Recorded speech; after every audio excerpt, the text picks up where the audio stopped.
Bonjour et bienvenue à tous. Aujourd'hui, je vous emmène à la découverte d'un héros de guerre de la Première Guerre mondiale, Henri Tendey. Maintes fois décoré pour sa bravoure sur le champ de bataille, il aurait croisé Adolf Hitler et l'aurait épargné. Rendez-vous compte que cet homme aurait pu changer le cours de l'histoire.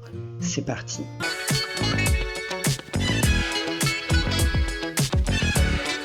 Henri Tendey naît le 30 août 1891 dans une chambre de l'Angel Hotel à Leamington, dans le Warwickshire en Angleterre.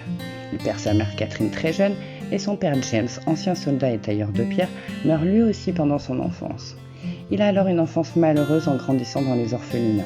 Il étudie à l'école St. Peter's d'Augusta Place. Mais l'école l'ennuie. Malgré tout, il obtient un diplôme d'ingénieur en chaudronnerie. À sa majorité, il quitte l'orphelinat et trouve son premier travail dans un hôtel comme préposé à la chaudière. L'année suivante, le 12 août 1910, à 19 ans tout juste, Henri s'engage dans l'armée britannique, marchant dans les pas de son père. Il fit dans un premier temps une période de formation et d'entraînement assez stricte avant d'incorporer l'armée. Il intègre alors le corps d'infanterie des Green Howard, affecté au 2e bataillon. Il sert sur l'île de Jersey et en Afrique du Sud jusqu'au déclenchement de la Première Guerre mondiale.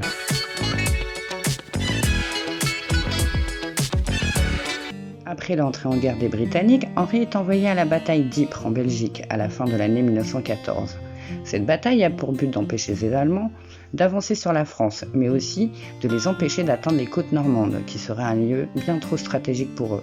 On peut comparer cette bataille tragique à notre Verdun, avec plus d'1 million de morts français, belges et canadiens, contre 675 000 morts pour les Allemands.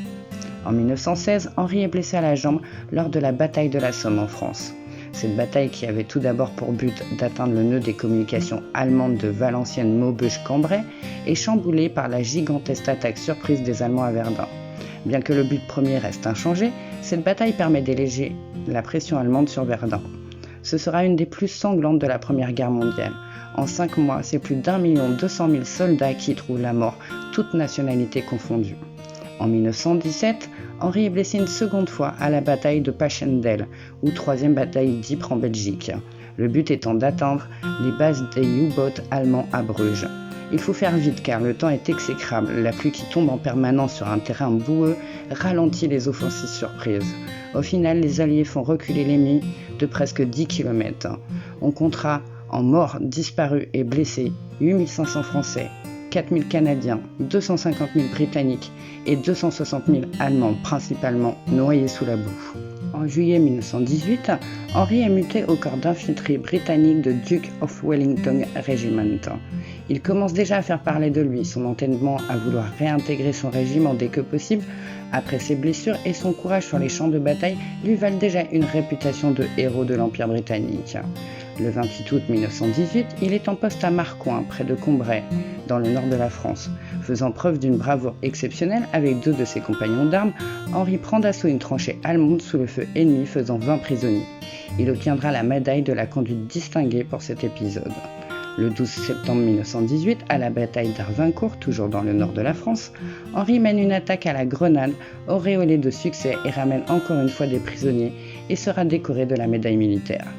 Le 28 septembre 1918, après la capture de Marcoing, son unité se retrouve encerclée et bloquée sous le feu ennemi. Henri, avec 8 compagnons d'armes, rampe au sol avec un équipage de mitrailleuses Lewis et achève la position allemande qui les attaque et s'empare du pont du canal Saint-Quentin. Pendant la nuit, les Allemands contre-attaquent, encerclant les hommes et faisant quelques blessés parmi eux lors d'une fusillade. À court de munitions, les hommes n'ont plus qu'un seul choix pour s'en sortir, attaquer de front avec leurs baïonnettes. Par une chance insolente ou par folie, non seulement les soldats vont survivre, mais vont battre l'unité allemande ramenant avec eux 37 prisonniers qui pour la plupart se sont rendus d'eux-mêmes. Henri sera récompensé pour ses exploits de la Victoria Cross, la distinction militaire suprême de l'armée britannique.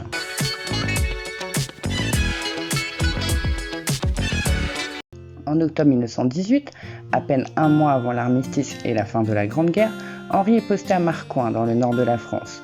Alors qu'il est chargé d'un poste de surveillance, tel un sniper, il ouvre l'œil afin d'éviter de se faire surprendre par l'ennemi. Nous sommes en plein hiver dans le nord de la France. Il fait froid, le ciel est gris et un brouillard dense s'est levé, rendant la visibilité encore plus difficile. Et au loin, dans sa ligne de mire, apparaît une silhouette titubante. Et y regarder de plus près, Il s'agit en fait d'un soldat allemand, un peu choqué, qui marche en boitant. Il aurait été si simple pour Henri de l'abattre sans scrupule. « J'ai visé, mais je n'ai pas pu tirer sur un blessé, alors je l'ai laissé partir, dira-t-il. » En guise de réponse à son empathie, le soldat allemand lui fait un geste de remerciement avant de disparaître. Ce geste d'humanité si simple, Henri va pourtant le regretter toute sa vie. Après avoir été décoré de la Victoria Cross, des photos d'Henri aidant à évacuer les blessés sont publiées dans les journaux et font le tour du monde comme une reconnaissance à tous ces soldats courageux partis se battre sur le front de guerre. Elles seront même reproduites en tableaux, dont le plus célèbre peint par Martania Fortunino.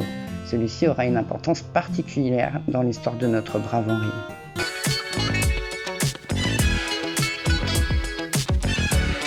Après la guerre, Henri reste quelque temps dans l'armée au grade de sergent, où il sert à Gibraltar, en Égypte et en Turquie.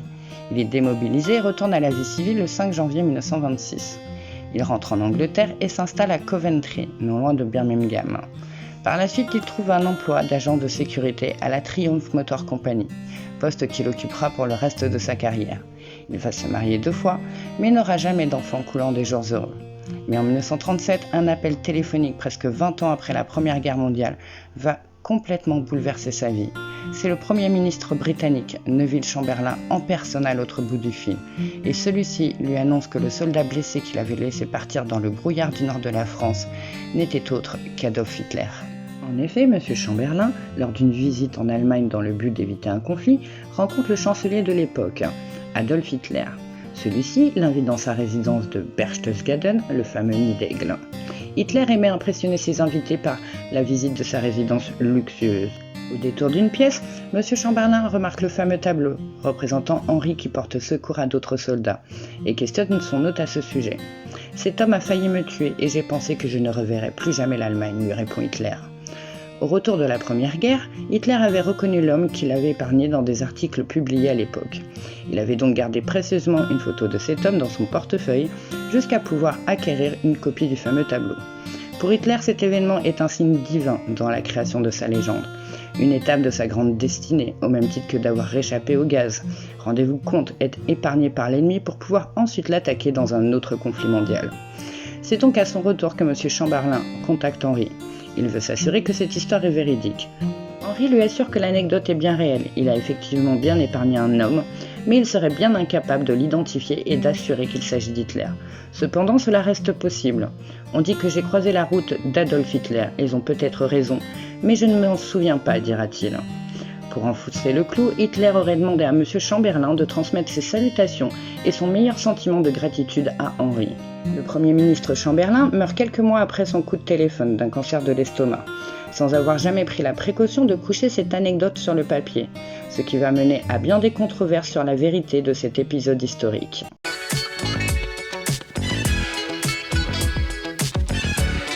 Lorsque l'Angleterre entre dans le conflit de la Seconde Guerre mondiale, Henri approche de la cinquantaine. Et pourtant, il veut remplir dans l'armée. On ne sait jamais s'il avait une autre occasion de croiser Hitler.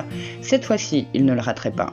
Mais malheureusement pour lui, il échoue à l'examen physique en raison de ses vieilles blessures de guerre, et exempté. Cependant, il va aider comme il peut dans son quartier, prêtant main forte au ravitaillement par exemple. Lors de la Seconde Guerre mondiale, l'Angleterre est victime de nombreux bombardements dévastateurs, et Henri voit son quartier partir en ruine sans compter les morts et blessés qu'ils ont causés. On dit qu'on l'aurait trouvé errant dans les ruines en état de choc. Interrogé par un journaliste, il aurait déclaré « Chaque fois que je vois des femmes et des enfants morts et blessés à Coventry, je demande à Dieu de me pardonner de l'avoir laissé en vie. » Henri meurt en 1977, à l'âge de 86 ans, déçu d'un cancer. Il aura porté toute sa vie le poids gigantesque de la culpabilité d'avoir épargné l'un des pires tueurs de masse du XXe siècle. Ses cendres ont été enterrées au cimetière britannique de Marcoing, aux côtés de ses compagnons de guerre, non loin de l'endroit où il aurait épargné ce soldat ennemi. 3 ans après sa mort, sa veuve vend les médailles militaires d'Henri pour un montant record de 27 000 livres sterling, ce qui représente aujourd'hui plus de 50 000 €. Cependant, cette histoire est remise en cause car la coïncidence est grande que le pire dictateur de ce siècle ait été épargné par le soldat britannique non gradé, le plus décoré de la Première Guerre mondiale.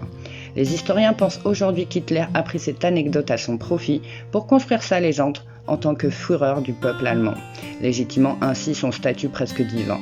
Rien de mieux que cette histoire pour faire croire qu'on était destiné à un grand destin. d'autant plus qu'il est quasiment impossible de retrouver l'identité de ce soldat qui a bénéficié de l'élan d'empathie d'Henri. Pour d'autres, cette histoire est bien réelle, car il est improbable qu'un homme tel qu'Hitler, furieux de la défaite allemande en 1918 et de la déchéance du peuple allemand par la suite, sans compter qu'il a toujours été frustré de ne pas avoir été récompensé de ses actes en tant que soldat, il pensait mériter mieux. Alors voilà un acte bien étrange de commander un tableau honorant la bravoure des soldats britanniques et de lui donner une place aussi particulière dans sa résidence adorée. Ce qui est historiquement vrai, c'est qu'Hitler et Henri se trouvaient dans la même région au moment des faits. Cependant, Hitler bénéficiait d'une permission ce jour-là, et bien trop éloigné pour pouvoir raisonnablement avoir croisé la route d'Henri. Une lettre de Fritz Wedeimann, adjudant d'Hitler, remerciant le peintre sème encore le doute. Le Führer s'intéresse naturellement beaucoup aux choses liées à ses propres expériences. Il était visiblement ému quand je lui ai montré la peinture, écrira-t-il. Difficile de démêler le vrai du faux. Voilà, merci à vous d'avoir regardé cette vidéo en ma compagnie et d'avoir suivi le parcours héroïque de ce soldat. Pour ma part, je vous souhaite un bon week-end, une bonne semaine et je vous retrouve très bientôt pour un autre personnage oublié.